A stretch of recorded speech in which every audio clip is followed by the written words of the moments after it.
Hi hello ನಮಸ್ತೆ V B creative ವರ್ಲ್ಡ್ಗೆ ನಿಮ್ಮೆಲ್ಲರಿಗೂ ಸ್ವಾಗತ. ಎಲ್ರಿಗೂ ಕೂದಲು ಉದ್ದವಾಗಿ ದಪ್ಪವಾಗಿ ಇರಬೇಕು ಅಂತ ತುಂಬಾ ಆಸೆ ಇರುತ್ತೆ. ಆದರೆ ಕೂದಲು ಉದುರೋ ಸಮಸ್ಯೆ ಜಾಸ್ತಿ ಇರುತ್ತೆ. ಹಾಗೆ ಕೂದಲು ಸೀಳೋಗಿರುವಂಥದ್ದು, ಕೂದಲು ತುಂಬಾ ತೆಳ್ಳಗಿರುವಂಥದ್ದು ಅಂಥದ್ದೆಲ್ಲ ಸಮಸ್ಯೆಗಳಿರುತ್ತೆ. ಆದರೆ ಕೂದಲಿನ ಎಲ್ಲ ಸಮಸ್ಯೆಗಳಿಗೂ ನಾನಿವತ್ತು ಒಂದು ಬೆಸ್ಟ್ ಹೋಮ್ ರೆಮಿಡಿನ ತೊಗೊಂಡು ಬಂದಿದ್ದೀನಿ. ಜಸ್ಟ್ ನೀವು ಯೂಸ್ ಮಾಡೋ ಶ್ಯಾಂಪೂನಲ್ಲಿ ಈ ಎಲ್ಲ ಇಂಗ್ರೀಡಿಯೆಂಟ್ಸ್ನ ಸೇರಿಸಿ ಯೂಸ್ ಮಾಡೋದ್ರಿಂದ ನೀವು ಬೆಸ್ಟ್ ರಿಸಲ್ಟನ್ನು ಕಾಣಿಸ್ಕೊಳ್ಬೋದು. ಹಾಗೆ ಕೂದಲು ಉದುರೋ ಸಮಸ್ಯೆ ಕಡಿಮೆ ಆಗೋದ್ರ ಜೊತೆಗೆ ಕೂದಲು ತುಂಬಾ ಸಾಫ್ಟ್ ಆ್ಯಂಡ್ ಶೈನಿಯಾಗಿ ಕಾಣೋದಕ್ಕೆ ತುಂಬಾ ಹೆಲ್ಪ್ ಮಾಡುವಂಥದ್ದು. ಅಷ್ಟು ಒಂದು ಒಳ್ಳೆಯ ಒಂದು ಹೋಮ್ ರೆಮಿಡಿ ಇದಾಗಿರುತ್ತೆ ಖಂಡಿತವಾಗ್ಲೂ. ಬನ್ನಿ ಹಾಗಿದ್ರೆ ವಿಡಿಯೋನ ಸ್ಟಾರ್ಟ್ ಮಾಡ್ಕೊಳ್ಳೋಣ. ಮೊದಲಿಗೆ ನಾನಿಲ್ಲಿ ಹೇಳ್ದಾಗೇ ಶಾಂಪೂಗೆ ಏನೇನೆಲ್ಲ ಇಂಗ್ರೀಡಿಯೆಂಟ್ಸ್ನ ಸೇರಿಸ್ಕೊಂಡು ನಾವು ಶಾಂಪೂನ ಮಾಡ್ಕೊಳ್ಬೇಕು ಅಂತ ಹೇಳ್ಕೊಡ್ತೀನಿ. ಮೊದಲಿಗೆ ನಾನಿಲ್ಲಿ ಶಾಂಪೂನ ತೊಗೊಂಡಿದ್ದೀನಿ. ನಾನಿಲ್ಲಿ ಡವ್ ಶಾಂಪೂನ ತೊಗೊಂಡಿದ್ದೀನಿ. ನೀವು ನಿಮ್ಮ ಮನೇಲಿ ಯಾವುದು ಅವೈಲೇಬಲ್ ಇರುತ್ತೋ ಅದನ್ನು ತೊಗೋಬೋದು. ನಾನಿಲ್ಲಿ ಚಿಕ್ಕ ಶಾಂಪೂನ ತೋರಿಸಿದ್ದೀನಿ.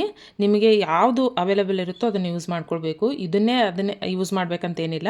ನಾನಿಲ್ಲಿ ಡವ್ ಶಾಂಪೂನ ಯೂಸ್ ಮಾಡಿದ್ದೀನಿ. ನಿಮಗೆ ಯಾವುದು ಶಾಂಪೂ ಸಿಗುತ್ತೋ ಅದನ್ನು ಕೂಡ ನೀವು ಯೂಸ್ ಮಾಡ್ಕೊಳ್ಬೋದು. 1 ಟೇಬಲ್ ಸ್ಪೂನಷ್ಟು ಶಾಂಪೂನ ಸೇರಿಸ್ಕೊಂಡಿದ್ದೀನಿ. ಇದನ್ನು ಕೂಡ ಅಷ್ಟೇ ನೀವು ನಿಮ್ಮ ಕೂದಲಿನ ಅಳತೆ ಮೇಲೆ ನೀವು ಜಾಸ್ತಿ ಹೆಚ್ಚು ಕಮ್ಮಿ ಮಾಡ್ಕೊಳ್ಬೋದು. ನಾನಿಲ್ಲಿ 1 ಟೇಬಲ್ ಸ್ಪೂನಷ್ಟು ತೊಗೊಂಡು ತೋರಿಸ್ಕೊಡ್ತಾ ಇದ್ದೀನಿ. ಶಾಂಪೂನ ಹೇಗೆ ಹೆಚ್ಚು ಕಮ್ಮಿ ಮಾಡ್ಕೊಳ್ಬೋದು ಹಾಗೆ ನಾನಿಲ್ಲಿ ಬಳಸಿರೋ ಎಲ್ಲ ಇಂಗ್ರೀಡಿಯೆಂಟ್ಸು ಕೂಡ ನೀವು ಹೆಚ್ಚು ಕಮ್ಮಿ ಮಾಡ್ಕೊಳ್ಬೋದು. ನೆಕ್ಸ್ಟ್ ನಾನು ಇದಕ್ಕೆ ನೋಡಿ ಏನೇನೆಲ್ಲ ಇಂಗ್ರೀಡಿಯೆಂಟ್ಸ್ನ ಸೇರಿಸ್ತಾ ಹೋಗ್ತೀನಿ ಅಂತ ನೋಡಿ. ವಿಡಿಯೋನ ಎಲ್ಲೂ ಸ್ಕಿಪ್ ಮಾಡಿದೆ ಕೊನೆವರೆಗೂ ನೋಡಿ. ವಿಡಿಯೋ ನಿಮಗೂ ಕೂಡ ಇಷ್ಟ ಆಗುತ್ತೆ. ಇಷ್ಟ ಆದರೆ ದಯವಿಟ್ಟು ಲೈಕ್ ಮಾಡೋದನ್ನು ಮರಿಬೇಡಿ. ಹಾಗೆ ಕಮೆಂಟ್ ಕೂಡ ಮಾಡೋದನ್ನು ಮರಿಬೇಡಿ. ನೆಕ್ಸ್ಟ್ ನಾನಿಲ್ಲಿ 1 ಟೇಬಲ್ ಸ್ಪೂನ್ ಆಗುವಷ್ಟು ಸಕ್ಕರೆನ ಸೇರಿಸ್ಕೊಂಡಿದ್ದೀನಿ. ಇದೇನಪ್ಪ ಸಕ್ಕರೆ ಸೇರಿಸ್ತಾ ಇದ್ದಾರೆ ಕೂದಲು ಅಂಟಂಟಾಗುತ್ತೇನೋ ಅಂತ ಅಂದ್ಕೊಳ್ಬೋದು ನೀವು. ಬಟ್ ಯಾವುದೇ ರೀತಿ ಅಂಟಂಟು ಕೂಡ ಆಗೋದಿಲ್ಲ. ನಿಮ್ಮ ಕೂದಲನ್ನ ಶೈನಿಂಗ್ ಮಾಡೋದಕ್ಕೆ ಇದು ಸಕ್ಕರೆ ತುಂಬಾ ಹೆಲ್ಪ್ ಮಾಡುತ್ತೆ. ನಿಮ್ಮ ಕೂದಲನ್ನ ಮ್ಯಾನೇಜಬಲ್ ಮಾಡೋದಕ್ಕೆ ಸಕ್ಕರೆ ಅನ್ನೋದು ತುಂಬಾ ಹೆಲ್ಪ್ ಮಾಡುತ್ತೆ. ಇದನ್ನು ಶಾಂಪೂ ಜೊತೆ ಚೆನ್ನಾಗಿ ಮಿಕ್ಸ್ ಮಾಡ್ಕೊಳ್ಬೇಕಾಗತ್ತೆ. ಸಕ್ಕರೆ ಸ್ವಲ್ಪ ಸ್ವಲ್ಪ ಕರಗ್ತಾ ಇದ್ದಂಗೆ ಶಾಂಪೂ ಇದು ಚೇಂಜ್ ಆಗ್ತಾ ಹೋಗುತ್ತೆ ನೋಡಿ.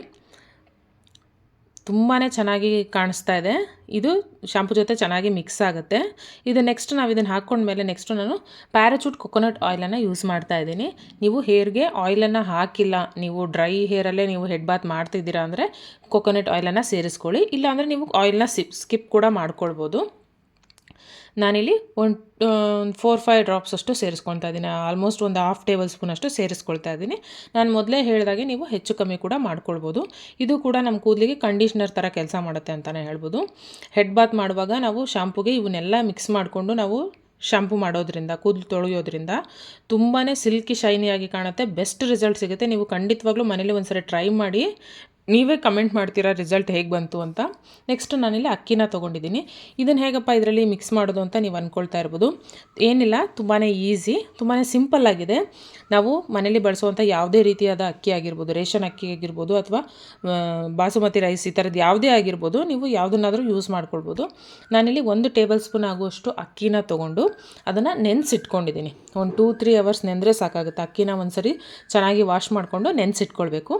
ನೆನೆಸಿ ಅದನ್ನು ಹಾಗೆ ಬಿಟ್ಬಿಡಬೇಕು. ಒಂದು 2-3 ಅವರ್ಸ್ ಆದಮೇಲೆ ನಾವು ಅದನ್ನು ಚೆನ್ನಾಗಿ ಕ್ಯೂಚ್ಕೋಬೇಕು. ಅದರಲ್ಲಿರುವಂಥ ಸ್ಟಾರ್ಚ್ ಅಂಶ ಎಲ್ಲ ನೀರಲ್ಲಿ ಬಿಟ್ಕೊಳ್ಳುತ್ತೆ. ಆ ನೀರನ್ನು ನಾವು ಏನು ಶಾಂಪೂ, ಸಕ್ಕರೆ, ಕೊಕೊನಟ್ ಆಯಿಲ್ ಅದನ್ನೆಲ್ಲ ಮಿಕ್ಸ್ ಮಾಡಿದ್ದೀವಲ್ಲ ಅದಕ್ಕೆ ನಾವು ಇದನ್ನು ಸೇರಿಸ್ಕೊಳ್ಬೇಕಾಗತ್ತೆ. ನಾನಿಲ್ಲಿ ಸ್ವಲ್ಪ ಮಾತ್ರ ಸೇರಿಸ್ಕೊಂಡಿದ್ದೀನಿ. ನೀವೆಷ್ಟು ನೀರನ್ನು ಹಾಕಿಟ್ಟಿರ್ತೀರೋ ಅದನ್ನೆಲ್ಲದನ್ನು ಕೂಡ ಸೇರಿಸ್ಕೊಳ್ಬೋದು. ಅದನ್ನೆಲ್ಲದನ್ನು ಸೇರಿಸ್ಕೊಂಡು ನೀವು ಶಾಂಪೂ ಮಾಡೋದಕ್ಕೆ ಯೂಸ್ ಮಾಡಬೇಕಾಗತ್ತೆ. ನೋಡಿ, ಇವಾಗ ಚೆನ್ನಾಗಿ ಮಿಕ್ಸ್ ಆಗಿದೆ. ಇದಕ್ಕೆ ನಾನು ಸ್ಪೆಷಲ್ ಒಂದು ಇಂಗ್ರೀಡಿಯೆಂಟ್ನ ಸೇರಿಸ್ತಾ ಇದ್ದೀನಿ. ಇದನ್ನು ಮಾತ್ರ ಮಿಸ್ ಮಾಡೋದಕ್ಕೆ ಹೋಗಬೇಡಿ. ನಾನಿಲ್ಲಿ ವಿಟಮಿನ್ ಇ ಕ್ಯಾಪ್ಸೂಲನ್ನು ಯೂಸ್ ಮಾಡ್ತಾ ಇದ್ದೀನಿ. ಇದು ಎಲ್ಲಿ ಸಿಗುತ್ತೆ ಅಂತ ಕೇಳಿದ್ರೆ ಎಲ್ಲ ಮೆಡಿಕಲ್ ಶಾಪ್ಗಳಲ್ಲೂ ಈಸಿಯಾಗಿ ಸಿಗುತ್ತೆ. ತುಂಬ ಕಡಿಮೆ ಬೆಲೆ. ಇದು ಒಂದು ಬಾಟಲಲ್ಲಿ ಸಿಗುತ್ತೆ. ಅದನ್ನು ತೊಗೊಳ್ಬೇಡಿ, ತುಂಬ ಕಾಸ್ಟ್ಲಿ ಆಗುತ್ತೆ ಅದು. ಈ ಥರ ಕ್ಯಾಪ್ಸೂಲ್ನ ಯೂಸ್ ಮಾಡೋದ್ರಿಂದ ತುಂಬ ಸಿಂಪಲ್ಲಾಗಿ ಯೂಸ್ ಮಾಡ್ಕೊಳ್ಬೋದು ಯಾರು ಬೇಕಾದ್ರೂ, ಕಡಿಮೆ ರೇಟಲ್ಲಿ ಸಿಗೋದ್ರಿಂದ.